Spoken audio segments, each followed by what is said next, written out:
দেলোয়ার হোসেন সাঈদীকে স্মরণ করে নিজের ফেসবুক পেজে পোস্ট দিয়েছেন জনপ্রিয় বক্তা ডক্টর মিজানুর রহমান আজহারী। এরই মধ্যে সেই পোস্ট ভাইরাল হয়েছে। বৃহস্পতিবার সন্ধ্যা ৭টা ৭ ফেসবুকে এ সংক্রান্ত পোস্ট করেন আজহারী। ফেসবুক পোস্টে ডক্টর মিজানুর রহমান আজহারী লেখেন, আল্লামা সাঈদী রহিমাহুল্লাহর অনন্য খিদমত জাতি যুগে যুগে স্মরণ করবে।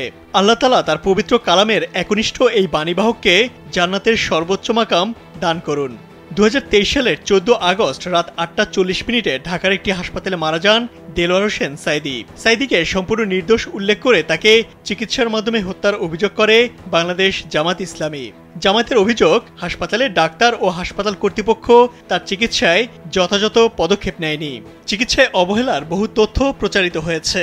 ওই অবস্থায় তার সন্তান ও স্ত্রীকে সাক্ষাৎ করতে দেয়া হয়নি। এমনি এক পরিস্থিতিতে পিজি হাসপাতালে তিনি ইন্তেকাল করেন।